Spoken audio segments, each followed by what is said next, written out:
khusus bagi wanita, ada beberapa hukum ya yang bersifat spesifik secara umum ya bagi perempuan. Pertama adalah perempuan tidak wajib sholat berjamaah di masjid. Sholatnya apa sholat? Wajib, kan gitu.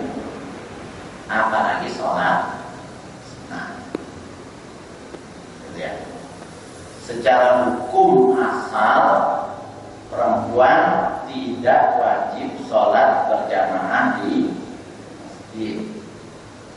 Ya, buyutuhunna khairul lahunna. Rumah-rumah mereka adalah lebih baik bagi mereka untuk melakukan sholat. Nah, itu secara umum.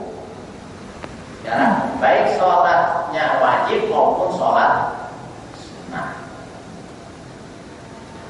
Lalu apakah boleh gitu ya, wanita sholat di masjid? Boleh.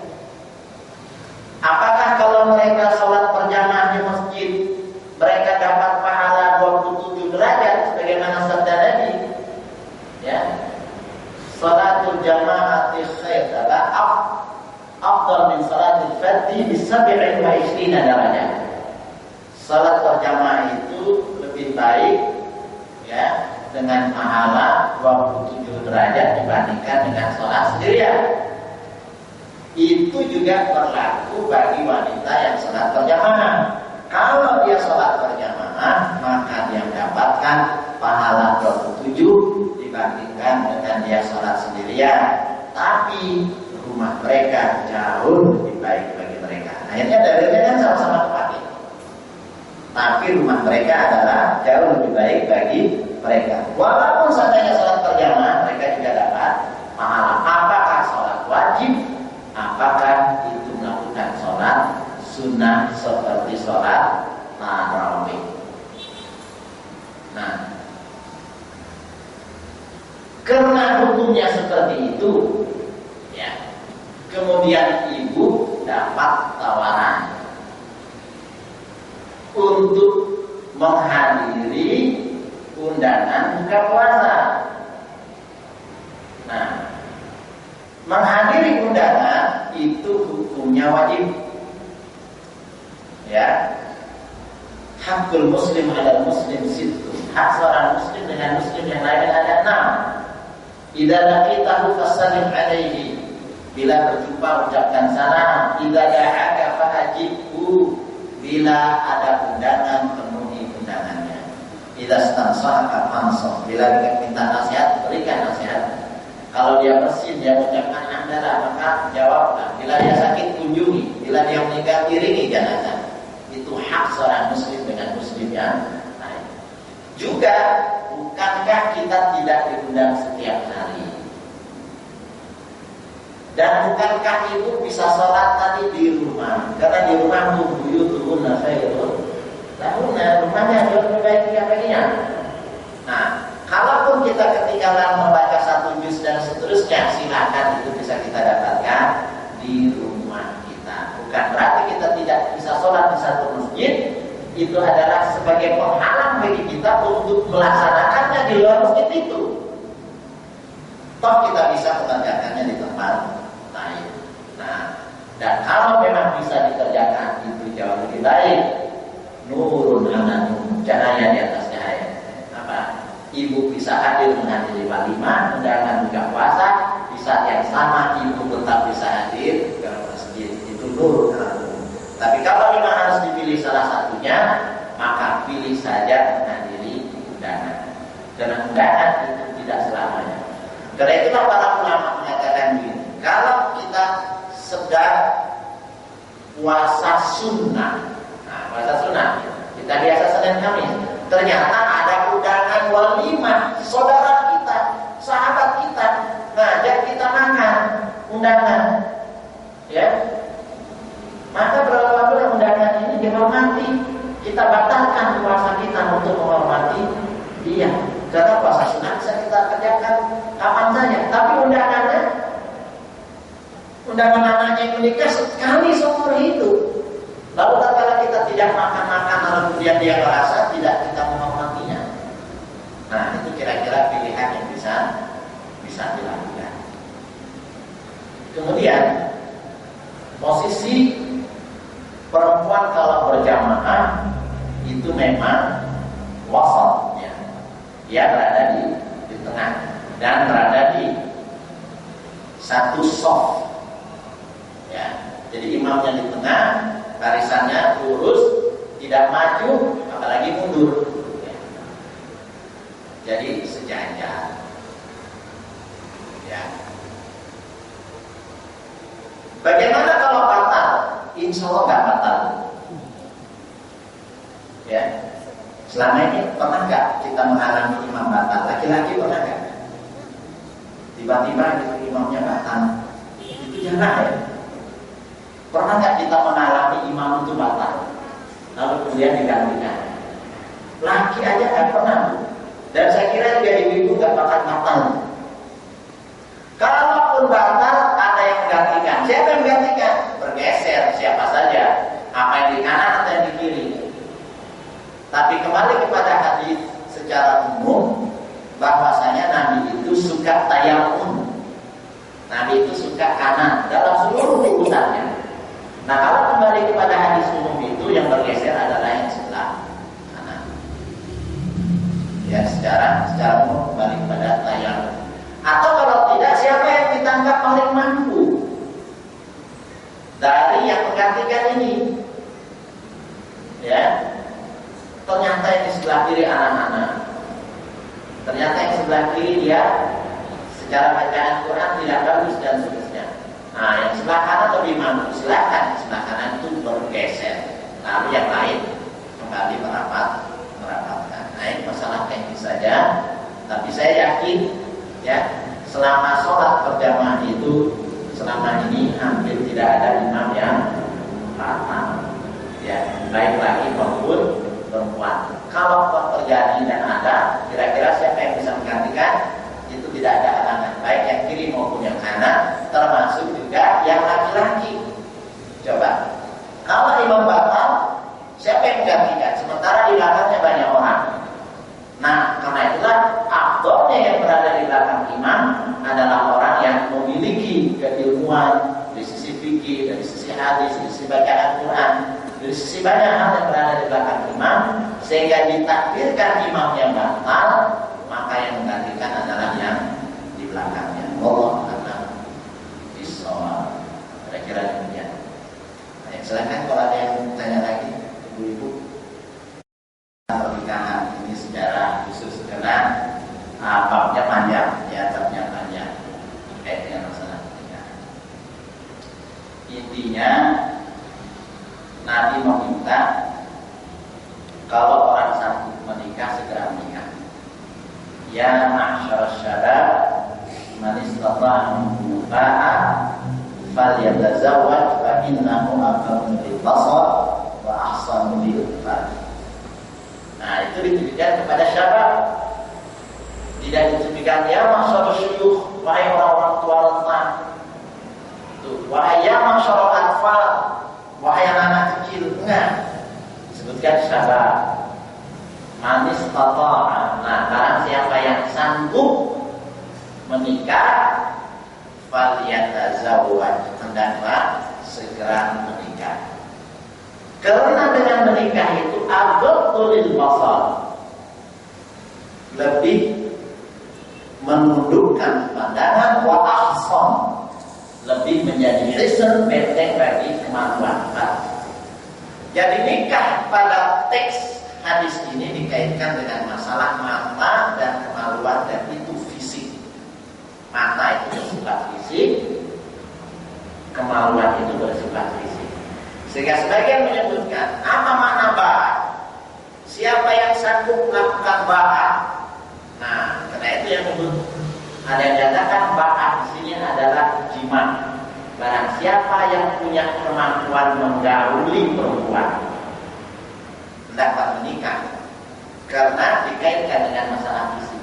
Jadi kesanggupan di situ adalah kesanggupan dari sisi fisik diutamakan. bukan terkait dengan masalah materi. Ya, tidak dikaitkan dengan masalah materi. Oh, bangsa yang punya kesanggupan secara finansial.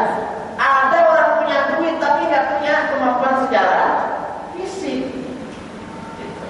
Karena itu dikaitkan matamu terpelihara, mata yang ada di dalam fisikmu itu dan kemaluanmu terpelihara. Nah, karena itulah ini berlaku bagi para sahabat. Nah, Nabi dalam beberapa hadisnya meminta agar sebaik-baik wanita itu adalah aisarudna mu'an, kalau tidak salah. Sebaik-baik perempuan itu adalah yang enak dipandang, gitu ya. Bila diperintahkan dia taat, ya. Kalau profil istri, kemudian punya potensi untuk melahirkan anak banyak. Tazawwaju wadudan wadud fa inni mukatsirun bikum wal umam yaumil qiyamah. Ya. Nikahilah wanita ya. Nah, itu ada kualitas dan kuantitas. Tazawwaju wadud. Wadud itu dari kata-kata mawaddah. Ini terkait dengan kualitas calon istri itu yang tatkala dia menikah full cintanya sama suami, mawaddah. Ya, jadi love-nya itu full. I love you full. Nah, full cintanya mawaddah. Nah, tidak ada masalah cintanya, tapi walud. Dari kata-kata walad, dia punya kemampuan untuk melahirkan anak banyak. Dari mana taunya? Saya kan belum pernah nyoba. Kok bisa ada anak? Lihat bapak, lihat ibunya, lihat bibitnya, lihat keluarganya yang perempuan itu banyak anak atau enggak? Nah, itu lihat itu kriterianya, kriterianya. Kriteria lain misalnya, tungkal mar'atu li arba'in, lima liha wali asabiha, ya, wali diniha, ya, kemudian wali maniha wali jamaniha, fatwa tidak tidin talibat yada. Wanita itu dinikahi karena 4 hal. Karena dia cantik, sama. Cantik itu di mana kira-kira? Saya tanya sama laki-laki sekarang. Menurut Anda cantik itu ukurannya apa? Hah? Betul. Cantik itu apa? Cantik itu wajah. Jadi jangan malu-malu kita itu. Cantik hatinya enggak, jarang juga orang kita nggak bisa lihat hatinya, telinganya nggak pernah kelihatan mau dia pakai jilbab. Cantik itu wajah, karena itu kita disuruh nazar dan maktubah kan itu lihat mata, karena yang dilihat itu wajahnya. Yang disebut cantik itu wajah, jarang lah. Kenapa kamu punya sama awak? Saya cinta, kenapa? Cantik sekali dia, apanya? Jempolnya. Mana ada? Cantik itu jempol, cantik itu ya wajahnya. Ya. Karena itu Nabi melihat pinangan, diminati disuruh melihat wajahnya. Ya. Nah, karena kecantikannya, karena turunannya, karena hartanya dan karena agamanya. Fadfar itu prioritaskan, bukan mengabaikan 3, enggak. Mudhafar itu menangkan. Prioritaskanlah yang beragama, bukan berarti yang 3 diabaikan. Wah, saya nggak apa-apa, dia tidak cantik. Oh, nggak apa-apa, dia turunannya biasa-biasa saja. Saya nggak perlu itu. Ya, saya tidak perlu melihat hartanya, tidak semuanya. Yang penting agamanya. Ya mau nenek-nenek. Dapat ya nenek-nenek. Apa mau kan enggak juga gitu. Jadi prioritaskan yang beragama tanpa mengabaikan juga yang lain. Nah, seandainya saya tanya, selain bapak ya, jomblo-jomblo mungkin ada, ya, saya belum ngerti semuanya. Seandainya ada perempuan cantik, kaya raya, turunan baik-baik, anaknya baik, hafal Quran, duitnya banyak, keluarganya bagus, semuanya ada, mau nggak? Hah?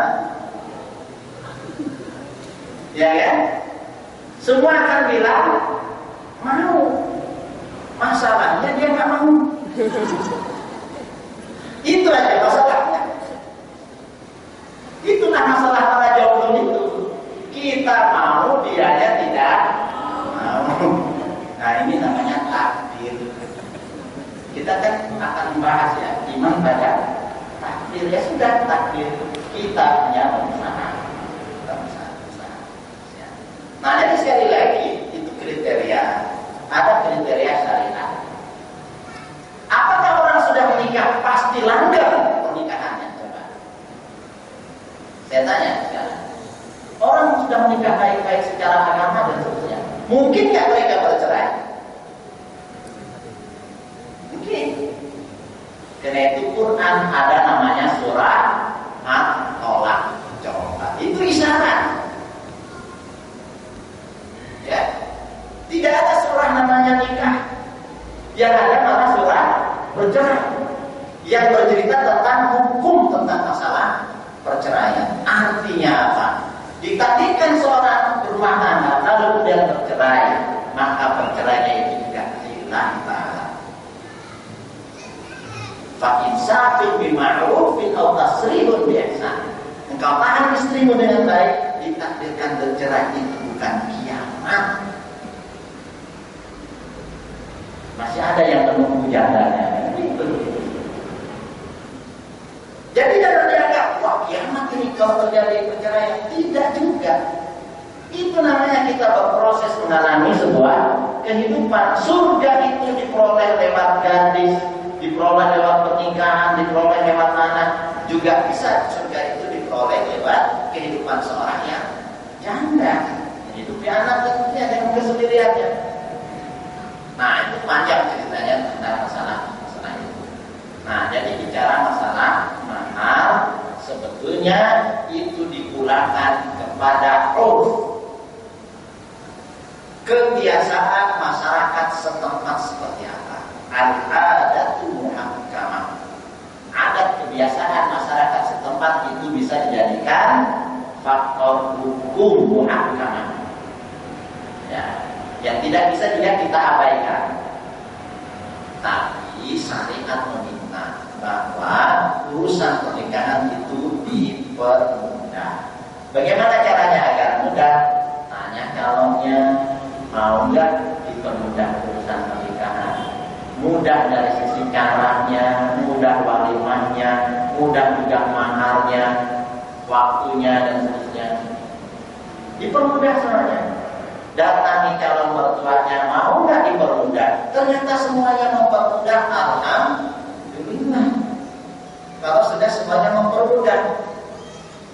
Tapi kalau kemudian tidak mempermudah, berarti itu mungkin isyarat Allah mengatakan dia bukan jodohmu.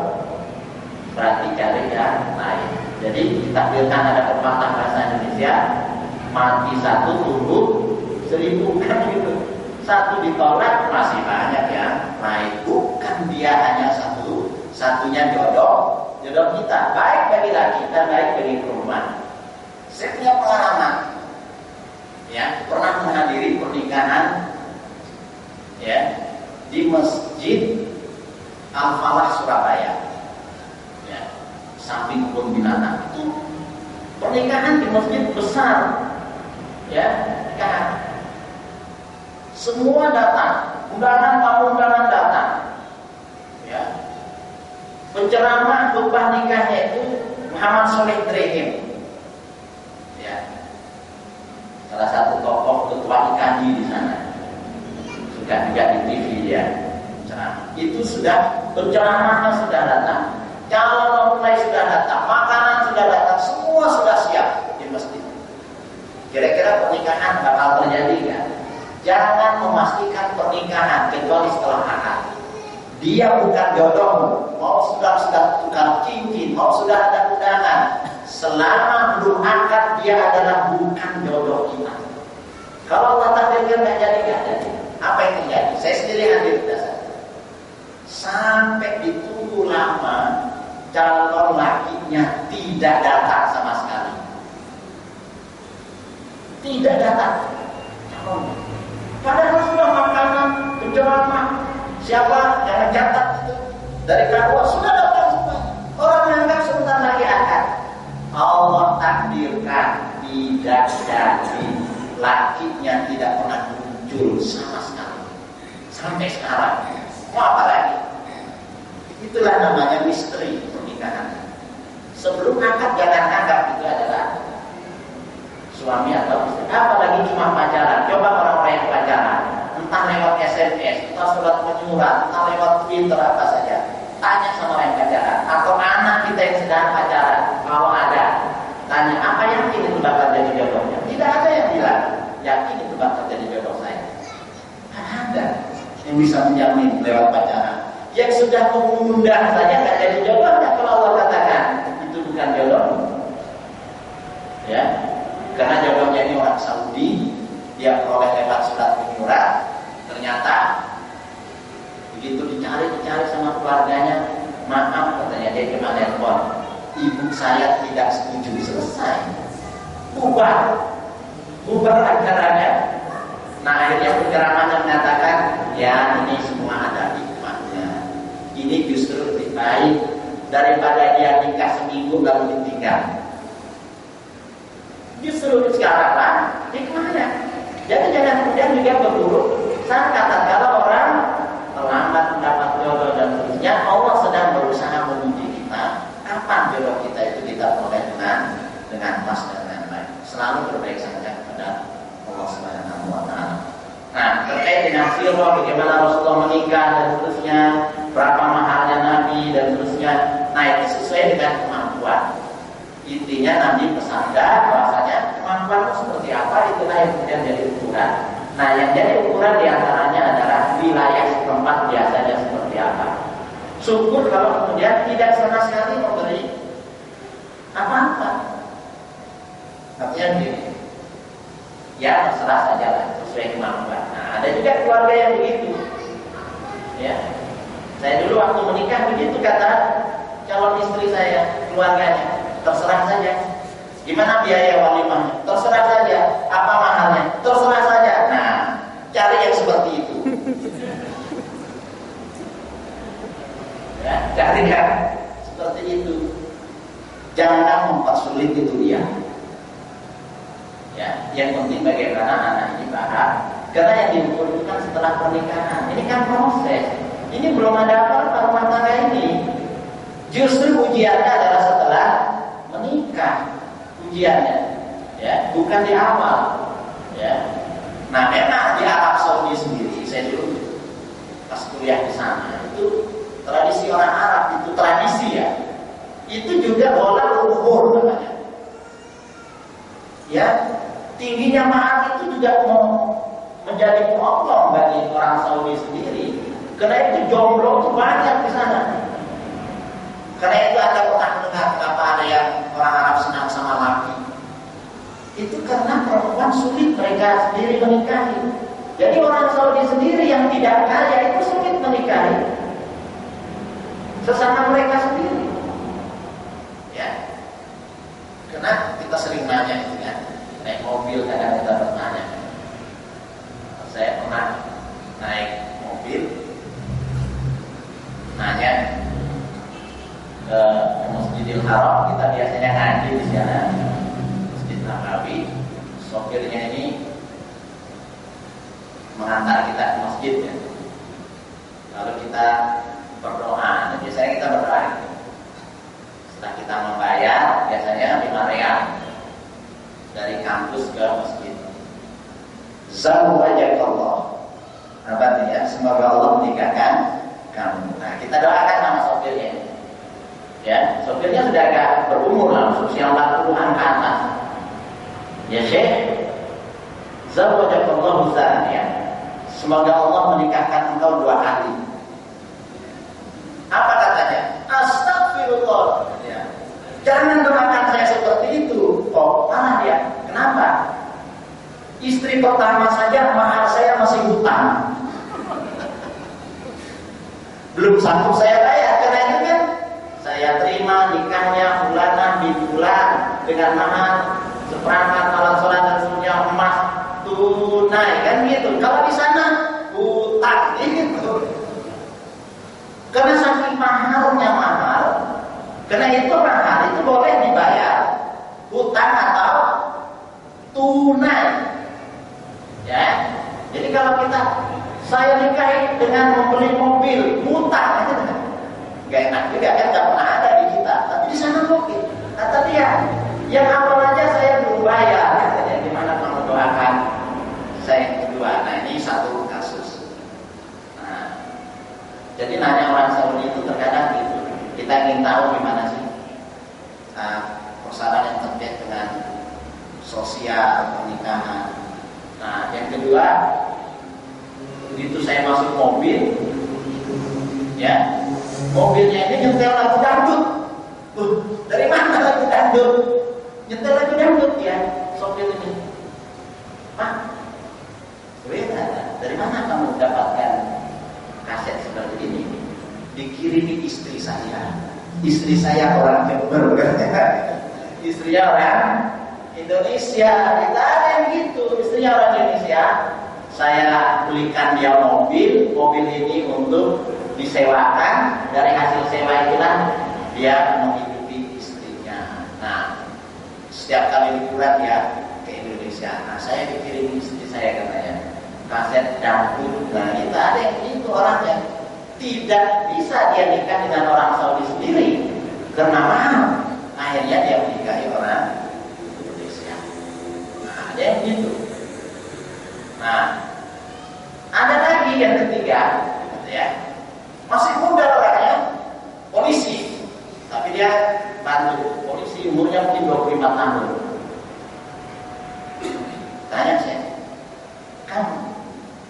saya udah tanya, kamu punya istri berapa? Alhamdulillah, isnan. Saya punya 2. Padahal yang tadi didoakan nggak mau, ini dapat 2. Dosen, yang lain kok sulit nikah, antum kok bisa dapat 2? Iya, saya nabung mulai SMP.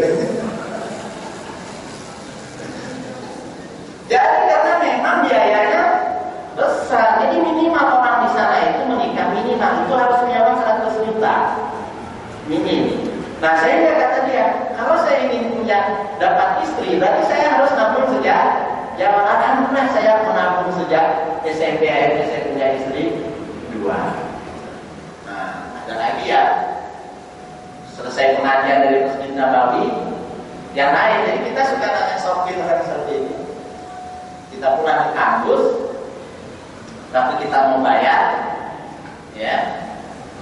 Zawwajakallah. Semoga Allah menikahi kamu. Alhamdulillah, katanya.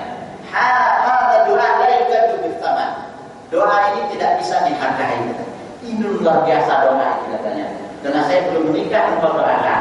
Karena itu kamu gak perlu bayar. Nah, itu macam-macam orang.